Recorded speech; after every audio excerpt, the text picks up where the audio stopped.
அனைவருக்கும் வணக்கம். நான் உங்களுடைய ராஜா. அன்பு, அதாவது அன்புனாவே லவ். இப்ப அத சொல்லுவாங்க, திருவள்ளுவர் சொல்லுவாரு, "அன்பிற்கும் உண்டோ அடைக்கும் தாழ் ஆர்வலர் புன்கண்ணில் பூசல் தரும்." அதாவது நம்பளுடைய அன்பு வச்சிருக்கவங்கள சப்போஸ் நம்ம சண்டை போட்டு பிரிஞ்சுட்டா கூட, அவங்கள நெனச்சா உடனே நம்மளுக்கு ஒரு அந்த கண்ணு கலங்கும். அந்த கண்ணீரே அவரோட நம்ம மேல அவங்க மேல எவ்வளோ அன்பு வச்சிருக்கோம். அது அந்த ஒரு துளி கண்ணீர் அத வெளிப்படுத்திரும். அந்த வகையில இப்போ வந்து ஒரு மிகப்பெரிய ஒரு கோடீஸ்வரன். அவன் என்ன பண்றான், அவன் பப்பு, கிளப்பு, தண்ணி, ஃபிகரு எல்லாமே ஆண்டு அனுபவிச்சிருப்பான். தவற ஃபிகர்ன்னு சொன்ன உடனே தவறா எடுத்துக்காதீங்க. சொல்றேன் ஜென்ரலா. பப்பு, கிளப்பு ஜாலியா என்ஜாய் பண்ண பையன். அவனுக்கு எதுவுமே எல்லாம் ஒரு விஷயமே கிடையாதுன்னு வச்சுக்கங்களேன். அந்த மாரி பையன் என்ன பண்றான், ஜாலியா சுத்திட்டு இருக்கான்னு வச்சுக்கங்களேன். இப்போ ஒரு பொண்ணு ஒரு ஆம்பிஷனோட வந்து ஒரு தேடல்ல இருக்கா. எக்ஸாம்பிள் ஒரு சினிமாவ எடுத்துக்கலாமே. ஒரு பெண் இருக்கா. அந்த பெண் வந்து ஒரு படம் டைரக்ட் பண்ணணும்னு சொல்லிட்டு அந்த சர்ச்சையா ஒரு ஒரு பையன சந்திக்கிறா. இப்ப அந்த பையன்ட்ட வந்து ஏதோ மூலியமா அப்ரோச் பண்ணும்போது, அவங்களுக்குள்ள ஒரு சின்ன ஒரு பாண்ட் கிரியேட் ஆவுது. ஒரு நல்ல ஒரு அந்த ப்ராஜெக்ட் பத்தி பேசும்போது, அவ மேல ஒரு நல்ல ஒரு ஒரு நட்பு கிரியேட் ஆவுது. ஒரு அண்டர்ஸ்டாண்டிங் வருது 2 பேருக்குள்ள.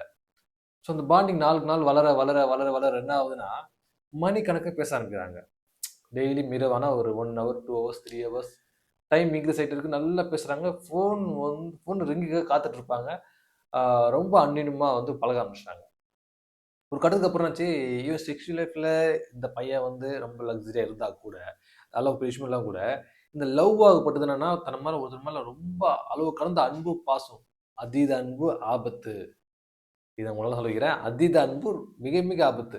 ஸோ அப்படி இருக்கும்போது என்னன்னா, அவன் மேல அன்பு வைக்கிறான். ரொம்ப அவள காதலிக்க ஆரம்பிச்சிடுறான். நேசிக்க ஆரம்பிச்சிடுறான்.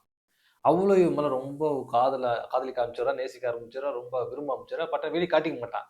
ஏன் கேட்டீங்கன்னா, அவ வந்து ஒரு ஃபேமிலி கேர்ள். அதாவது ஒரு ஒரு ஒரு ஒரு குடும்ப ஒரு வட்டத்துக்குள்ள இருக்கிற பெண். அவருக்கு கணவன், அ அ தன்னுடைய ஒரு பையன், ஸோ அவங்களுடைய தம்பிங்க, இவங்கலாம் இருக்காங்க ஒரு பெர்சன் அவ. ஸோ நல்ல ஒரு ஃபேமிலி கேர்ள் அவ. ஸோ அவ வந்து அந்த இவனுடைய லக்ஸரிய பார்த்து இவன் கூட அடாப்ட் ஆகணும்னு வந்து ஆசைப்படல.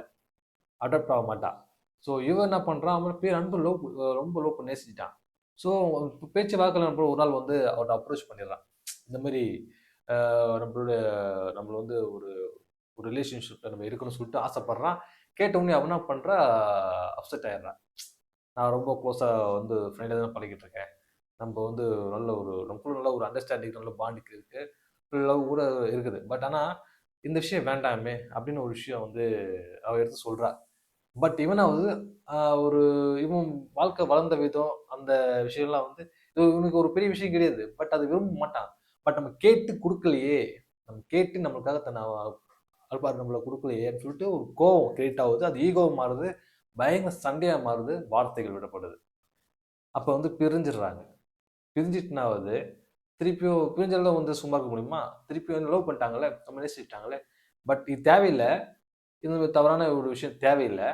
ஆனா வந்து அவ கூட பேசாம இருக்க முடியாது. ஸோ அவளும் வந்து திட்டிட்டு தூக்கி போட்டுட்டு அவன் நினைச்சிருந்தா வந்து போலீஸ் கம்ப்ளைண்ட்டோ, எதனா வந்து ஆள வச்சு மிரட்டுறதோ ஏதோ பண்ணிரலாம். பட் அதுவும் விரும்பல. தன்னுடைய ஃபேமிலி கூட சொல்லல. ஏன்னா, அவளுக்கும் இவன் மேல நல்ல ஒரு பாண்ட் இருக்கு. இவன் எதுக்காக எந்த நோக்கத்துக்கு கேட்கறான்? ஒரு லவ் மூட்ல நம்மள கேட்கறான். நம்மள நேசிக்கிறான். நம்மளும் அவள நேசிக்கிறோம். பிடிச்சிருக்கு. பட் ஆனா இது இது வந்து நம்மளுக்கு இது இல்லாம இருக்கலாமே! அவ டைம் குடுக்குறா. ஸோ நம்ம அந்த இவன் வந்து மாற முடியல. ஏன்னா, இவன் கேட்டு தரலைன்னு ஒரு கோவம். இந்த ஈகோ.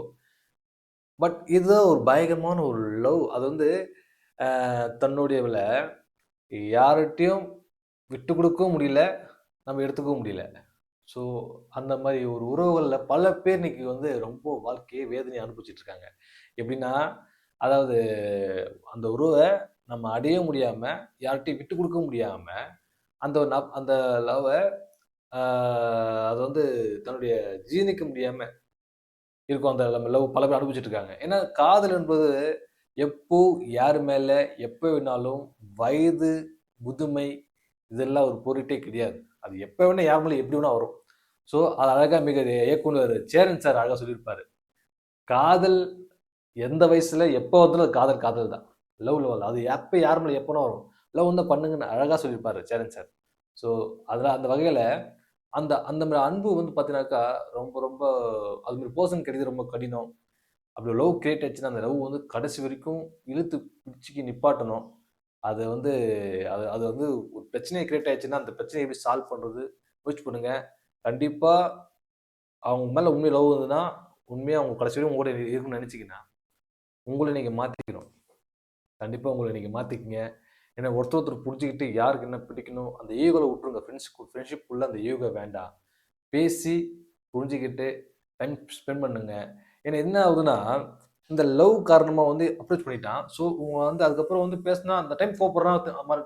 மறுநாள் வந்து பேச ஆரம்பிச்சிட்டாக்கா வந்து சால்வ் ஆகிடும். பிரச்சனை சால்வ் ஆகிடும். இவங்க ஆப்பனண்ட் என்ன பண்ணுறாங்கன்னா பிளாக் பண்ணிடுவாங்க. அதாவது சின்ன அவாய்ட் பண்ணுற மாதிரி என்ன பண்ணுறோம் எல்லாத்தையும் பிளாக் பண்ணிடுவாங்க.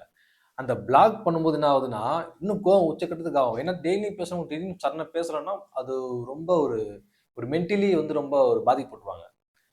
அதனால வந்து என்னன்னா அந்த பிளாக்ன்ற விஷயத்தை அவாய்ட் பண்ணுறது நல்லது. பேசுங்க. அந்த உங்க பிரச்சனை எதுவா இருந்தாலும் ஒரு ரொம்ப ஒரு நல்ல ஒரு நட்பு, நல்ல ஒரு அன்பு, பாசம் இருக்குது. எக்ஸாம்பிள் தான் இந்த இந்த இந்த இந்த கதையை சொன்னேன் நான் உங்களுக்கு. அந்த வகையில அந்த பிரச்சனை என்னன்னு நீங்க பேசுங்க. தவிர்த்து இந்த பிளாக்ன்ற விஷயம் இன்னும் கோவத்தை அதிகரிக்கும். இன்னும் ஈகோ அதிகமாகவும் கோவம் அதிகரிக்கும். ஸோ தப்பு செய்யறேன்னா அதை வந்து சுட்டி காட்டுறது நல்ல நண்பர்கள். ஸோ 2 விஷயம் அந்த லவ். அதை வந்து நீங்க விட்டுட்டு போறது வந்து லவ் கிடையாது. விட்டுட்டு போறது ஃப்ரெண்ட்ஷிப் கிடையாது. இடியே இடிஞ்சு தலையில ஊந்தாலும் அதை இழுத்து பிடிச்சி நிப்பாட்டுறது தான் நண்பு. ஸோ இப்போ அந்த டைம் நம்ம தப்பா பேசிட்டோம், நம்ம தப்பா கேட்டுட்டோம், அதை அனலைஸ் பண்றதுக்கு கொஞ்சம் டைம் ஆகும். ஸோ அந்த விஷயத்த எல்லாத்தையும் அவன் வளர்ந்த விதம் அப்படி இருக்கிறதால வந்து அதை அனலைஸ் பண்றதுக்கு கொஞ்சம் டைம் எடுக்கும். அதை இழுத்துட்டு இருக்கும். ஸோ காலம் போக்கில் மாற அந்த சிந்திக்க டிராவலிங் உங்களோட டிராவலிங்ல இருக்கவுன்னா அது டோட்டலாகவே மாறிடும். அது ஆட்டோமேட்டிக்காக மாறிடும். நீங்க விரும்பினாலும் அது மாறிடும்.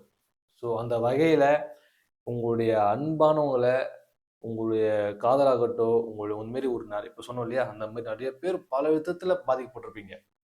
ஆனால் மெயின் மேட்டர் இதில் தான் அதிகவே பாதிக்கப்படுறதால இந்த விஷயத்தை நான் நோட் பண்ணி உங்களுக்கு சொல்கிறேன்.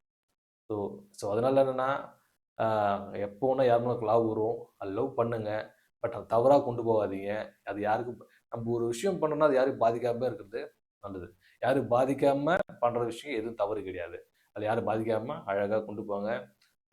லவ் பண்ணுங்க. இந்த உலகத்தையே லவ் பண்ணுங்க. இந்த உலகத்தை லவ் அது ஒன்று இன்ஜின் லவ் பண்ணுங்க. ஃபர்ஸ்ட் உங்களை நீங்கள் லவ் பண்ணுங்க. லவ் பண்ணுங்க. உங்கள் ஹேரை லவ் பண்ணுங்க. உங்கள் கண்ணை லவ் பண்ணுங்க. உங்கள் ஃபேஸை லவ் பண்ணுங்க. உங்கள் பாடியை லவ் பண்ணுங்க. நிறையா ஒர்க் அவுட் பண்ணுங்க. இந்த உலகத்தை எல்லாம் லவ் பண்ணிட்டே இருங்க. ஆனால் நம்ம உடலை பாதிக்காத அளவுக்கு லவ் பண்ணுங்க. எப்படி எக்ஸாம்பிள் சொன்னேன் இந்த உடலை பற்றி. இப்போ உடலை நீங்கள் வந்து நேசிக்கிறீங்கன்னு வச்சுக்கீங்களேன். ட்ரிங்க்கு தவறான அந்த மது போதைகள்லாம் பயன்படுத்தும் போது பாதிக்கப்படும். ஸோ பாதிக்கப்படக்கூடாது. ஸோ அதனால் நேசிங்க. எல்லாத்தையும் நேசிங்க. ஏன்னா கொஞ்சம் புரிஞ்சுக்கிங்க. நான் வந்து கொஞ்சம் அதனால் ஹாப்பியாக இருங்க. சந்தோஷமாக இருங்க. ஒருத்தர் பிரிஞ்சு போகாதீங்க. கடைசி வரைக்கும் ஒரு பழகிட்டீங்களா கடைசி வரைக்கும் என்னாலும் கூட நில்லுங்க. இதையே அதை சொல்லுவாங்கல்ல பாரதியார். உச்சி மீது வானிலிருந்து வீழ்கின்ற போதிலும் அச்சமில்லை அச்சமில்லை அச்சம் என்பதில்லையோ உயிரா போகுது. அப்படிலாம் கிடையாதுல்ல. பேசுங்க பேசுங்க சால்வ் ஆகுங்க. அதே போல் அவங்க கரெக்டாக தான் இருப்பாங்க. இன்னொரு விஷயம் என்னன்னா அவங்கள பின்னாடி ஒரு நபர் இருப்பாங்க. அவங்க சுற்றி இருப்பாங்க இல்லையா. நம்ம சண்டை போட்டுட்டோம், நம்ம கோவப்பட்டு திட்டிட்டோம், நம்ம இல்லாட்டி இன்ஃபர்மேஷன் கொடுத்துட்டோம். திருப்பி பேசும்போது சுற்றி உள்ளவங்க என்ன நினைப்பாங்களோ ஏது நினைப்பாங்களோ. ஸோ அந்த மாதிரி மற்ற தேர்ட் பார்ட்டி நினச்சிக்கிட்டு சிலர் ஒரு நல்ல ஒரு நண்பர்களை இழந்துருவாங்க. நல்ல ஒரு பாண்டிங் உள்ள ஒரு நல்ல லவ்வை இழந்துருவாங்க. ஸோ அந்த மாதிரி நல்ல மனிதர்கள் இழந்துருவாங்க. அதனால என்னன்னா அந்த சுற்றி உள்ளவர்களுக்காக பல பேர் பல இழந்துறாங்க. யாருக்காக யாரும் இழக்காதீங்க. நீங்க டிசைட் பண்ணுங்க. நீங்க ஜட்ஜ் பண்ணுங்க. நீங்க எடுங்க முடிவை. ஸோ அதனால அந்த முடிவை நீங்க ஓப்பனாக பேசுங்க. அது ஃப்ராங்காக சொல்லுங்க. ரொம்ப வாழ்க்கை நல்லா இருக்கும். நன்றி, வணக்கம்.